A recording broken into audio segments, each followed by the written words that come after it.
Fala galera, mais um vídeo então aí da palestra que eu fiz na Faculdade Galileu lá em Botucatu, dentro da semana de psicologia, a segunda semana de psicologia da faculdade, e mais um aí pra gente discutir a questão do racismo e do sofrimento psíquico, beleza? Espero que você curta, comenta, compartilha e vambora, já tem outros. Vamos ao ponto 3? Vamos. Cara, se liga. Esse ponto 3 é uma pesquisa que foi divulgada no dia 23 de julho. 23 de julho deste ano. Os dados que eu estou trazendo para vocês são os mais recentes possíveis. E aqui está a percepção do racismo no Brasil. E aí eu quero analisar cada uma dessas passagens com vocês. Vou deixar isso mais amplo, tá? Vou deixar isso mais amplo. Então, cada um desses elementos eu vou apontar para vocês. Vou tentar fazer um rápido comentário sobre cada um. Segundo a pesquisa do IPEC, 81% das pessoas que responderam, IPEC é um instituto de pesquisa bastante confiável, etc., concordam totalmente ou em parte que o Brasil é um país racista. 81% das pessoas. Desses 81%, pega só o grupo dos pretos. Pensando só em grupos de negros, melhor dizendo, que são pretos e pardos, a gente tem 86% falando isso. O Brasil é um país racista, segundo essas pessoas. E é interessante que só 23% pensa assim, quem tem orientação política mais à direita. Aí você pensa 100%. Eles têm aula de estatística? Tá bom. Não tem problema. Vamos explicar a estatística aqui também não. Mas 100% de pessoas que se autodeclararam à direita, beleza? Pensou? Aí, desses 100%, só 23% acreditam que o Brasil é um país racista. Dados. Não inventei. A pesquisa tá lá, você pode ler. Os dados estão lá. Só que isso aqui é muito legal. 85% discordam totalmente ou em parte que sua família é racista. Eu vou voltar. 81% concordam totalmente ou em parte que o Brasil é um país racista. Mas na minha família, não. Aqui, não. Onde já se viu? O inferno, como é que é mesmo? São os outros. O inferno são os outros, né?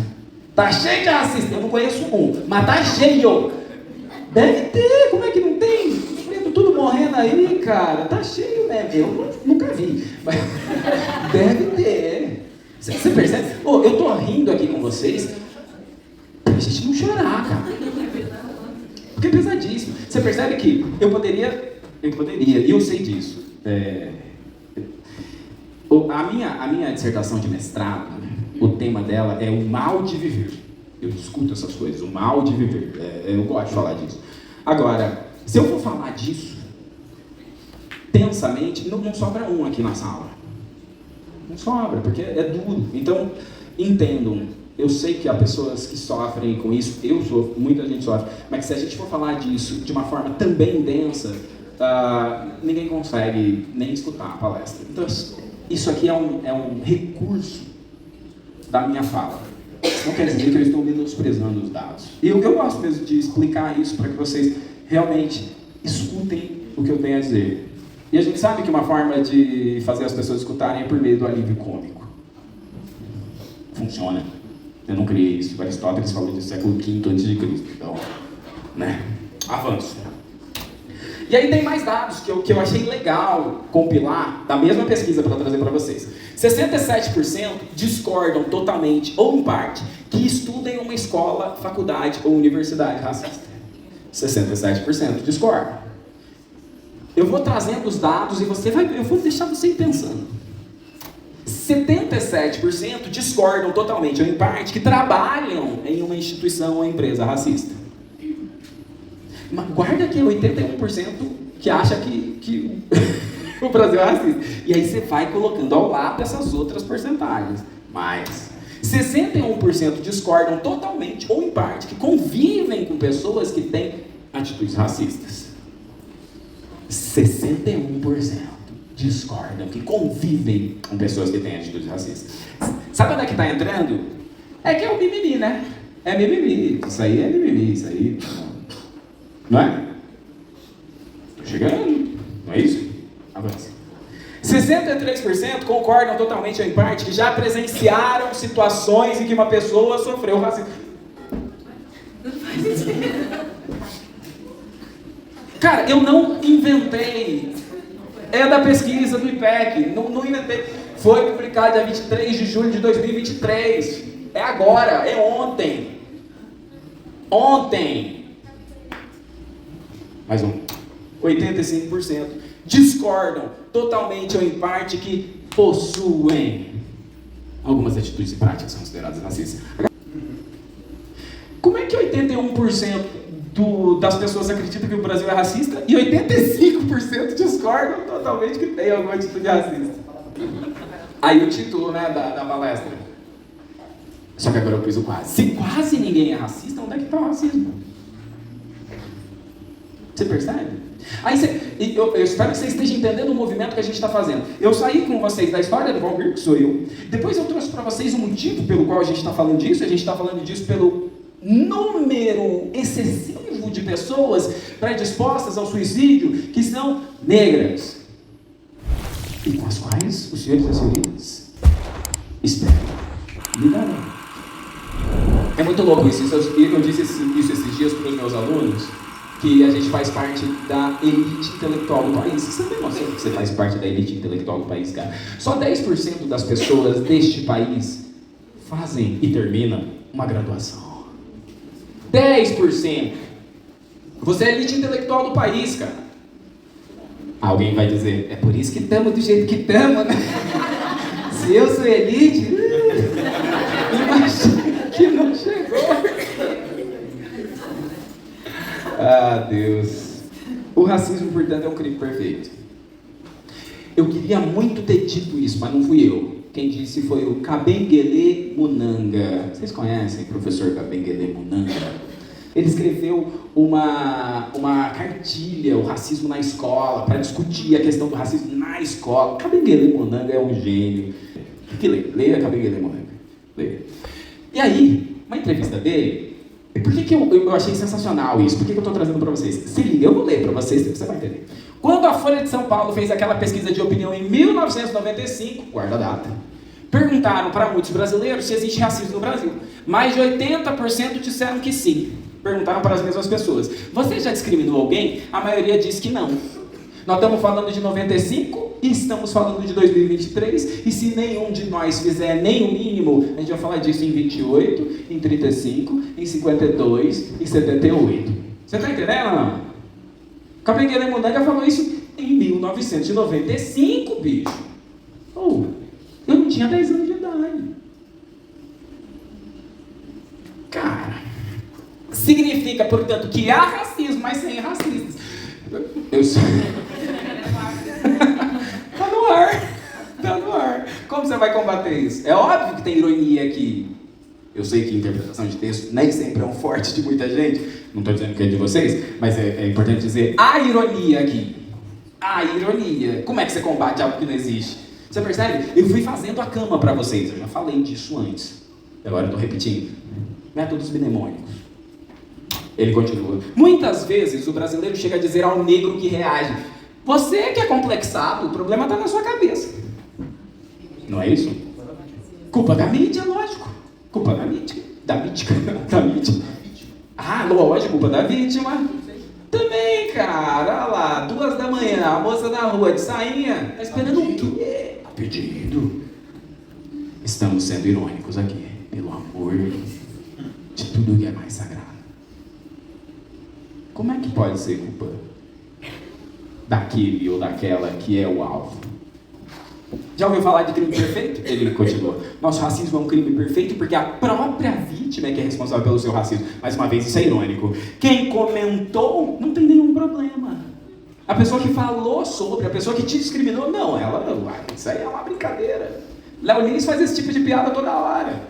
Não repetirei, porque eu tenho apreço pelos ouvidos de vossas senhorias. Então. E as pessoas disseram, mas isso é limitação da liberdade de expressão. Veja, o limite do humor é a lei. E a lei brasileira equiparou a injúria racial ao crime de racismo.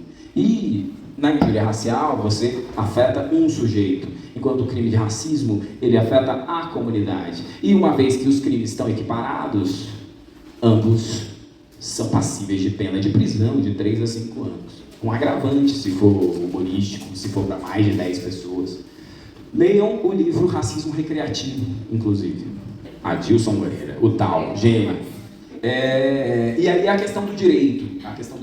E a questão muito importante para a gente quando a gente fala de metáfora, por quê? Isso eu vou falar, não lembro se é na parte 4 ou na 5, quando a gente for ler um trechinho de um romance. Por quê?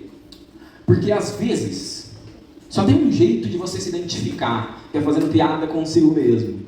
Mas essa piada, cara, é uma forma de autodepreciação. Portanto, não é mais piada. Deixa de ser piada, entende? Então, o racismo recreativo é uma falsa inclusão a fim de que o outro seja o seu bode expiatório, continue sendo aquele sobre o qual todas as nossas pulsões, todos os nossos impulsos, todos os nossos desejos são voltados e, obviamente, modificados. Porque você não está ofendendo, é só uma brincadeira, pô. Vai se ofender com piada. Ô, louco. Estamos aqui entre amigos. Entende? Leia o livro. Ponto 4. Silvio Almeida, nosso ministro. E o Silvio Almeida fala de racismo estrutural, e aí eu quero contar muito rapidamente para vocês sobre o livro dele, do Silvio Almeida. E aí o Silvio Almeida ele vai dizer pra gente, presta atenção, ó, eu vou falar de conceitos.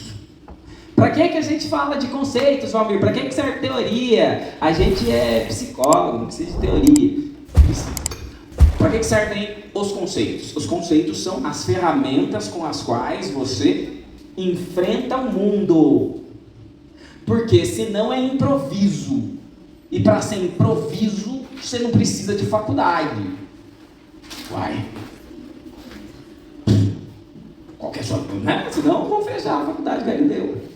O Silvio Almeida, então, ele vai falar da discussão sobre racismo a partir de 3 vieses. E ele diz que o começo dessa discussão levava a ideia de que o racismo é algo individual. O racismo sendo algo individual, a partir disso, não haveria sociedades ou instituições racistas, mas indivíduos. Quem que pensa assim? Pessoas cujo espectro político normalmente é neoliberal. Então, dentro do espectro neoliberal, o que acontece? Você é responsável, eu te puno, fim de problema, percebe? E cara, de um ponto de vista lógico, poderia ser assim mesmo. Porque, veja, se você cometeu um equívoco, eu te analiso, eu te puno, fim. Problema extirpado, porque é só você. Ou você e mais, bom, funcionaria muito bem. E muita gente continua batendo na tecla de que é isso. A gente não tem que pensar isso como uma questão pública, uma questão institucional, uma questão do Estado. Não, cara, é individual. Então a gente analisa caso a caso. Esse é o primeiro movimento de pensar o racismo. Ele é falho. Você consegue perceber que ele é falho? Aí o Silvio Almeida, então ele vai dizer, tá, quando a gente percebeu que isso é falho, a gente foi para um segundo estágio de combate ao racismo, que ele chama de racismo institucional. Então a gente entendeu o racismo como algo institucional. Isso aqui é trecho do livro, tá? Trecho do livro. Tanto o poder como elemento... Trata o poder como elemento central da relação racial, do racismo e da dominação. Explico. O que acontece? Se acreditamos numa pretensa universalidade, acreditamos nisso por quê? Porque abrimos os olhos e vemos quem é que faz as leis. As pessoas que estão no poder. Calma, não falei nada de raça. Veja que eu não falei nada de raça. São as pessoas que estão no poder, elas fazem as leis. Quem é que estuda? As pessoas que têm dinheiro e têm a possibilidade disso. Quem é que medica? Quem é que trata? Quem é que cuida? Você está entendendo? Então, veja. Se os pretos não chegaram, como é que a gente tem culpa? Eu não posso ter culpa disso. Por quê? Porque a oportunidade está aí. Ah, mas o direito está cheio de branco. Não, mas calma. Quando que nós falamos? Preto não vai subir. Não, ninguém falou. Se ninguém falou. Veja, não é mais uma questão individual, percebe? É institucional, a questão é que está cheio de branco aqui, daí a gente não conhece as coisas dos pretos, a gente acaba fazendo coisa que, é sem querer. Você não pode me culpar. Eu não tenho culpa. Eu comprovei. Você percebe? Então, como está cheio dos seus ao seu redor, eu vou dar um exemplo prático para vocês. Vou dar um exemplo prático. Tem coisas incríveis, tem uns carros mais modernos que, se você deixa algo no banco de trás, não é o caso do meu carro, tá? Eu gostaria que fosse, mas não é o caso. Você deixa os negócios do banco de trás e fecha, e ele apita. Você deixou um negócio no banco de trás. Porque pode ser o bebê. Gente, já morreu criança assim. Mas por que o homem não pensava nisso? Você está entendendo? Uai, então olha como é uma questão de instituição. A instituição, enquanto auxiliando, tá, gente? Aparelhos ideológicos do Estado. Vocês já viram o que era? Aparelhos ideológicos do Estado? Não tem problema, a gente vai falar dele, olha. Então, é uma questão institucional porque são os aparelhos ideológicos. Isto é, se aqui só tem homem, a gente vai pensar de um jeito. Se aqui só tem homem, a gente vai pensar de um jeito. Se aqui só tem branco, a gente vai pensar de um jeito. E a culpa não é do preto nesse sentido. É isso que as pessoas acreditam. Por quê? Porque, não tenho como saber de você se você não está aqui. Também é falho, né? O Silvio Almeida vai dizer que é estrutural. Deixa eu dar um exemplo para vocês, a gente tem tempo ainda, tem tempo. Rio Grande do Sul. Trabalhadores resgatados em situação de escravidão no Rio Grande do Sul. O que se sabe e o que falta saber? 27/2/2023. Como eu disse, estou trazendo informações, dados do mundo real, atualizados. Beleza? Beleza. As vinícolas Salton e Aurora foram condenadas por trabalho análogo à escravidão. Só se fala que é análogo porque na lei brasileira não existe mais escravidão, é só por isso. Mas é trabalho escravo, tá, gente? Então dá nome aos dois, né? Beleza. Guardou? Lembrou? Puxou na memória? Beleza. Um dia depois, Câmara de Vereadores de Caxias do Sul aceita pedido de cassação de vereador que discursou contra baianos. Segura. O que acontece? Estou falando de institucional, certo? Certo. Todo o Rio Grande do Sul, fui eleito pelo povo. Estou na Câmara de Vereadores conversando com os meus, que são parecidos com quem? Comigo. Óbvio. Quase um país à parte. E aí o vereador, então, ele disse o seguinte. Abre aspas. Todos os agricultores que têm argentinos trabalhando hoje só batem palma. São limpos, trabalhadores corretos, cumprem o horário, mantêm a casa limpa e no dia de ir embora ainda agradecem o patrão pelo serviço prestado e pelo dinheiro que receberam. Continuo. Em nenhum lugar do estado, na agricultura, teve um problema com argentinos. Agora com os baianos, que a única cultura que eles têm é viver na praia tocando tambor. Era normal que fosse ter esse tipo de problema. Você tá entendendo?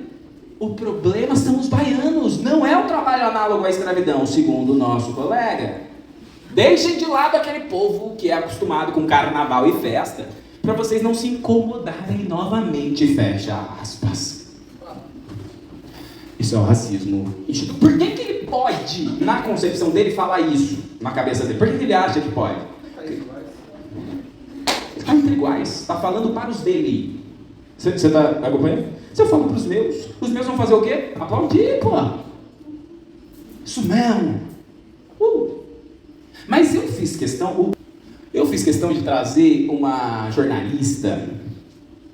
Deixa ela falar. Esse vereador ficou revoltado porque os trabalhadores escaparam e denunciaram as condições degradantes. A gente toca até tambor muito bem, temos praias lindas, mas essa não é a nossa única cultura não, viu, vereador? A nossa cultura também é de não se deitar para autoritários, para tiranos, para senhores de engenho. Agora veja a ironia. O Rio Grande do Sul foi um estado colonizado por imigrantes europeus, especialmente os alemães e também italianos. Esses imigrantes não eram pessoas ricas que vieram investir no Brasil, ao contrário. Eram pessoas fugindo de crises econômicas na Europa que receberam inúmeros benefícios do Brasil para aqui se instalarem. Desde a passagem à custa do governo brasileiro, concessão de terra, subsídio financeiro, até roupas e animais para criar. Hoje, esse vereador de um estado construído aí com a força de pobres imigrantes discrimina pessoas humildes em busca de oportunidades de trabalho, ignorando a sua história, se crê superior social e economicamente. A xenofobia é aquele comportamento que rejeita, que exclui, que discrimina, que difama pessoas com base na percepção de que são estrangeiras à comunidade. É a aversão, é o medo, a antipatia diante de quem vem de fora. Muitas vezes está atrelada a uma ideia equivocada de que os estrangeiros representariam um prejuízo ao sucesso econômico do cidadão ou de uma região ou país. O medo da escassez, da crise econômica, somados a preconceitos e estereótipos, geram esse ódio. Eu costumo dizer que o preconceito é, antes de tudo, ignorância. Acredito que os preconceitos costumam ser alimentados por estereótipos e comentários discriminatórios por falta de conhecimento. O racista, por exemplo, que aqui no Brasil diminui pessoas pela cor da pele, geralmente não conhece toda a riqueza e a beleza da cultura negra. Mas o escritor mineiro Luiz Rufato disse uma vez que há uma importante diferença entre ignorância e burrice. Enquanto a ignorância é a falta de conhecimento sobre determinado assunto, a burrice é a incapacidade de compreender a realidade, por teimosia ou arrogância. Ou seja, a ignorância é justificada muitas vezes por causa da baixa escolaridade, da deficiência do sistema de ensino. Já a burrice é imperdoável porque está nas pessoas que se apegam a ideias pré-concebidas, a preconceitos, independentemente do nível de instrução ou da classe social a que pertence. A burrice costuma vigorar em locais permeados pela intolerância, por essa sensação equivocada de superioridade. Para a ignorância, o antídoto é o conhecimento. Já para a burrice, é necessária uma forte repressão social, nesse caso com punições exemplares, como, por exemplo, e no mínimo, a perda de mandato desse homem que se mostra indigno de representar um povo miscigenado como o povo brasileiro.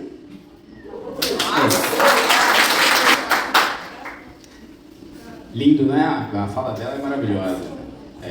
E ela passa quase 3 minutos falando, quase sem respirar. Então você imagina, você imagina o nível da raiva que ela tava. E é interessante. Então, quando você fala para os seus, é muito mais fácil. E a gente não pode se esquecer de que o mundo não é mais esse que você pode sair falando o que bem entende. Não. Ainda bem. Beleza? Beleza. O que é importante aqui pra gente? A produção de identidades, volto a dizer, tem uma ideia de universalidade branca e de subjetividade constituída dos pretos. Ao fazer isso, a produzir esse tipo de identidade, você tem a marcação de diferenças que produz o quê? Hierarquia.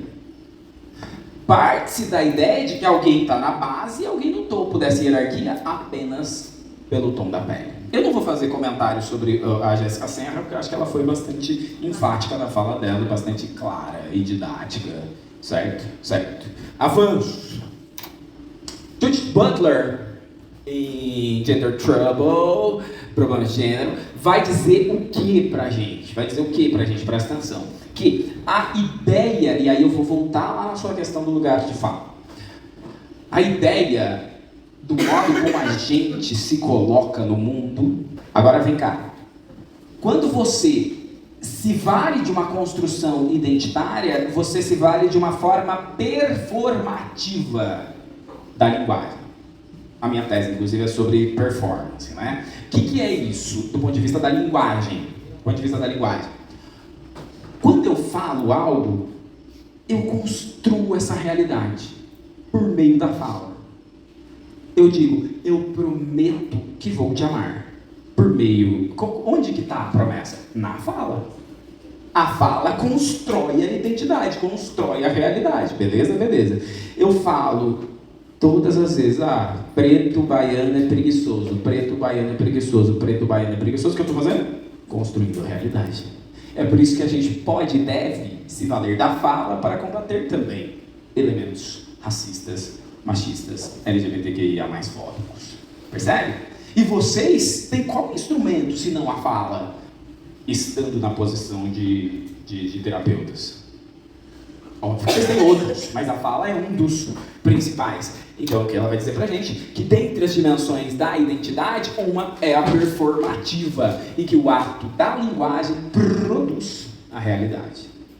Aí, o racismo institucional ganha força. Porque falamos entre nós, falamos para os nossos e construímos essa realidade. Aí a ideia do lugar de fala. Todos nós temos lugar de fala, tá, gente? Não cai nessa ideia. Eu não posso falar de feminismo porque eu sou homem. Não, calma. O que é o lugar de fala? É de onde você fala, saiba de onde você fala. Se eu falo desse lugar aqui, que é alguém que estudou alguma coisa do feminino, eu não sou mulher, tem um monte de coisa que eu não posso falar. Mas não é porque... É porque eu não posso, porque eu não sei, não está em mim. Então essas questões eu não posso. Agora, se ela leu Butler, eu também, a gente não pode discutir? Acho que a gente pode. Desde que eu não acredite que eu sei mais do que ela só porque eu sou homem. Entende como é que funciona? Avanço. E o racismo estrutural, enfim, chegamos, qual que é a ideia? A ideia é que as instituições são racistas porque a sociedade é racista. Lembra? Você nasceu e a sociedade está dada, está constituída. O racismo, portanto, é consequência do modo normal das relações sociais. Ou seja, sempre foi assim. O Brasil é um país de todos. É o país da luz, pô. Isso aqui, que é isso? Nós somos fruto dessa miscigenação bonita. Olha quanta cor bonita. Não é? Somos fruto do quê, na verdade? Vocês sabem de onde vem o sobrenome Silva? Da selva. É uma corruptela de selva. E o sobrenome de Jesus, dois dos mais comuns entre nós, tem a ver justamente com o quê? Os portugueses estupraram as indígenas, estupraram as negras, e esses bastardos não poderiam ter os nomes da família. Então eles eram qualquer coisa da selva, ou qualquer coisa, esse filho não é meu não, de Jesus. Percebe? Esses somos nós. Esses somos nós. Não preciso nem comentar isso, eu acho. E aí, cara, eu quero ler agora, se... Vocês veem bem aí do fundo o quadro? Tá legal? Não precisa apagar então? É nóis. Então, se liga nesse quadro, a Redenção de Cã, de 1895, do Modesto Brooks, que é um pintor espanhol. Eu tô tentando, acho que vocês estão percebendo, né? Trazer uma série de linguagens diferentes aqui para vocês, porque nem todo mundo tá, eu não gosto tanto de vídeo, não gosto tanto disso, então tô tentando trazer várias linguagens. Esse quadro aqui é famosíssimo do Brasil, muito famoso. O que acontece? Eu quero que você perceba que neste quadro você tem uma espécie de linha que vai dar na criança. Então você tem a mulher mais velha, negra, beleza? Então ela representa quem? Africanos. Em tese, ela tem uma filha que você percebe que já... Vou usar o vocabulário da época. Mulata. Vocabulário da época. Mulata. Então, houve um embranquecimento. Esta filha se casa com uma espécie de caboclo, caipira, branco, porém pobre. E onde está a redenção da família? Na criança que nasceu branquinha. Essa não vai sofrer. Essa não vai sofrer. Quadro de 1895. E aí, ele levou um artigo dele, que ele tinha produzido. Um legislador brasileiro chamado Lacerda. Participou do Congresso de Raças.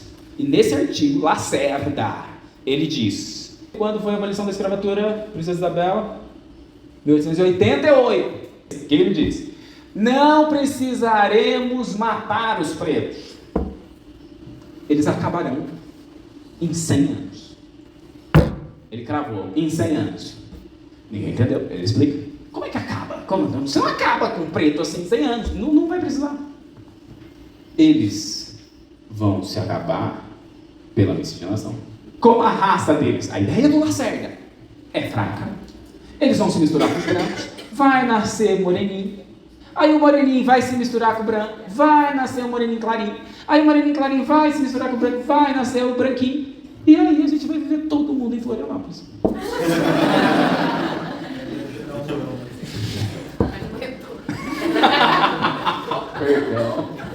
Perdão.